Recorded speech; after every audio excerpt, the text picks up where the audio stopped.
આપણી જિંદગીમાં આપણે કેટલા બધા સવાલોના જવાબ શોધતા હોઈએ છીએ ને, પણ શું ક્યારે આપણે સૌથી ઊંડો, સૌથી મહત્વનો સવાલ આપણી જાતને પૂછ્યો છે? ચાલો, આજે એ જ એક સવાલની સફર પર નીકળીએ.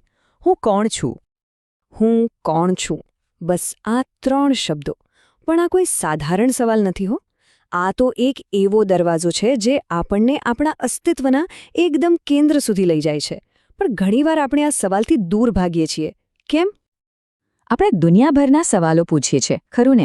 કરિયરનું શું થશે? સંબંધો કેવી રીતે સાચવવા? પૈસા ક્યાંથી આવશે? પણ એક સવાલ, એક સૌથી જરૂરી સવાલ છે જે આપણે ક્યારેય આપણી જાતને પૂછતા જ નથી. રોજબરોજની ભાગદોડમાં કદાચ આપણે પોતાને જ ભૂલી જઈએ છીએ. આપણે આદત શું છે? આપણે જવાબો માટે બહાર દોડીએ છીએ. પુસ્તકો વાંચીએ, ગુરુઓને પૂછીએ, ઇન્ટરનેટ પર શોધીએ. આપણને એમ જ લાગે છે કે કોઈ બીજું આપણને કહેશે કે આપણે કોણ છીએ. પણ ખરી વાત તો એ છે કે સાચો જવાબ ક્યાંય બહાર નથી. એ તો આપણી અંદર જ છુપાયેલો છે. અને માની લો કે ક્યારેક આપણે હિંમત કરીને આ સવાલ પૂછી પણ લીધો, તો શું થાય છે? આપણું મગજ, જે હંમેશા તૈયાર જ બેઠું હોય છે, એ તરત જ આપણી સામે રેડીમેડ જવાબો ફેંકે છે. પણ એક મિનિટ, શું એ જવાબો આપણા પોતાના છે? આપણા અનુભવમાંથી આવ્યા છે કે પછી એ માત્ર સાંભળેલી વાતો છે? બસ આ જ છે ઉધારના જ્ઞાનની જાળ. તરત જ મગજમાંથી અવાજ આવશે, અરે તમે તો આત્મા છો, અથવા તમે તો ભગવાનનો અંશ છો. હવે જુઓ, આ બધી વાતો કદાચ સૈદ્ધાંતિક રીતે સાચી હોય, પણ જો એ આપણો પોતાનો અનુભવ ના હોય, તો એમાં અને પોપટની જેમ ગોખેલા શબ્દોમાં કોઈ ફેર નથી. એ માત્ર શબ્દો છે, હૃદયની અનુભૂતિ નહીં. આ તફાવત બહુ જ મહત્વનો છે. ચાલો એને બરાબર સમજીએ. એક બાજુ છે ઉધારના જવાબો, જે આપણે બીજાઓ પાસેથી સાંભળ્યા છે, અને બીજી બાજુ છે આપણી પોતાની અનુભૂતિ, જે આપણી અંદરથી જ જન્મે છે.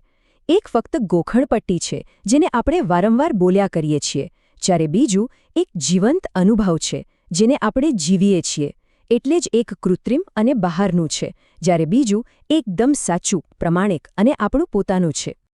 આ વાતને સમજવા માટે એક સુંદર રૂપક છે. વિચારો કે એક વૃક્ષ છે. શું એ વૃક્ષ એના પર લગાવેલા કાગળના નકલી ફૂલોથી ખુશ થશે? ના, એ તો ફક્ત એ જ ફૂલોનું સ્વાગત કરશે જે એના પોતાના મૂળમાંથી, એના પોતાના જીવમાંથી ખીલ્યા હોય.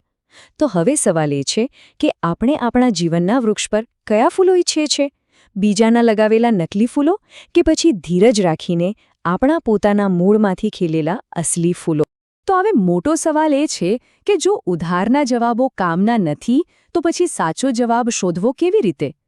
આનો રસ્તો શું છે? અને જવાબ સ્પષ્ટ છે. આ સફર બહારની દુનિયામાં નહીં, પણ આપણી અંદરની દુનિયામાં શરૂ થાય છે.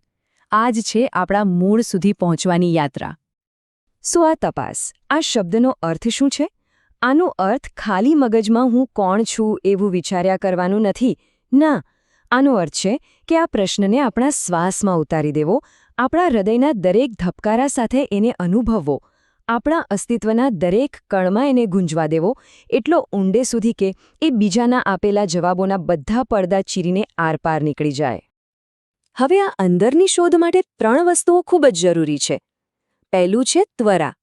ત્વરા એટલે જાણવાની એવી તીવ્ર તરસ, જાણે કોઈ રણમાં પાણી માટે તડપતું હોય. બીજી છે તીવ્રતા, એટલે કે આપણું બધું જ ધ્યાન, આપણી બધી જ ઊર્જા ફક્ત અને ફક્ત એ એક જ સવાલ પર કેન્દ્રિત થઈ જાય. અને ત્રીજું નિરંતરતા, મતલબ કે જ્યાં સુધી જવાબ ન મળી જાય ત્યાં સુધી એ સવાલને છોડવાનો નહીં, એને સતત જીવંત રાખો. અને જ્યારે આ ત્વરા, તીવ્રતા અને નિરંતરતા, આ 3 વસ્તુઓ એક બિંદુ પર ભેગી થાય છે ને, ત્યારે આપણી અંદરની ચેતનામાં એક વિસ્ફોટ જેવું થાય છે. જૂની બધી માન્યતાઓ, બધા ઉધાર લીધેલા જવાબો, બધું જ એક ક્ષણમાં રાખ થઈ જાય છે. તો આ વિસ્ફોટ પછી શું બચે છે? માત્ર અને માત્ર શુદ્ધ અનુભૂતિ. કોઈ સિદ્ધાંત નહીં, કોઈ શબ્દો નહીં. પહેલી વાર કોઈ પણ લેબલ કે ઓળખાણ વગર આપણે આપણી જાતનો સીધો જ અનુભવ કરીએ છીએ, જાણે અંદરથી જ એક સુંદર પુષ્પ ખીલી ઉઠ્યું હોય.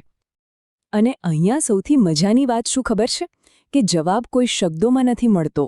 જે સવાલ આપણે આટલા સમયથી પૂછી રહ્યા હતા, હું કોણ છું, એ સવાલ જ ગાયબ થઈ જાય છે, ઓગળી જાય છે.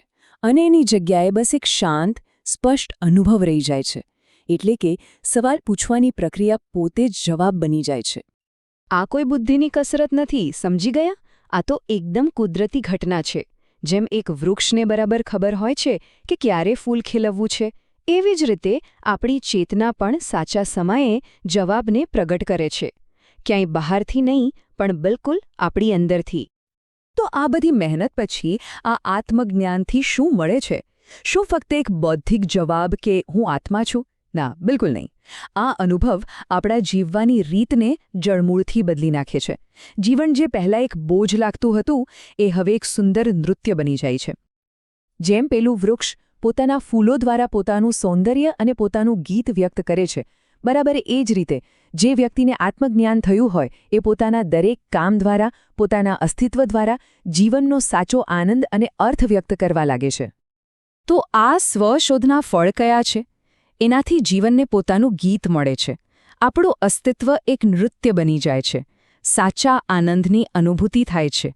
જીવનમાં એક ઊંડો અર્થ દેખાય છે. અને આ જ છે સાચો અધ્યાત્મ, જે પુસ્તકોમાં નહીં પણ જીવંત અનુભવમાં છે. તો આખી સફરના અંતે આપણે પાછા એ જ સવાલ પર આવીએ છીએ જ્યાંથી શરૂઆત કરી હતી. પણ હવે આ સવાલ કોઈ બીજા માટે નથી. આ દરેક વ્યક્તિએ પોતાની જાતને પૂછવાનો છે. કારણ કે આ સવાલ માત્ર જાણવા માટે નથી, આ તો જીવવા માટે છે. જ્યારે કોઈ વ્યક્તિ પોતાના મૂળમાંથી આ જવાબ મેળવશે, ત્યારે એનું જીવન દુનિયાને કયું અનોખું અને સુંદર ગીત સંભળાવશે.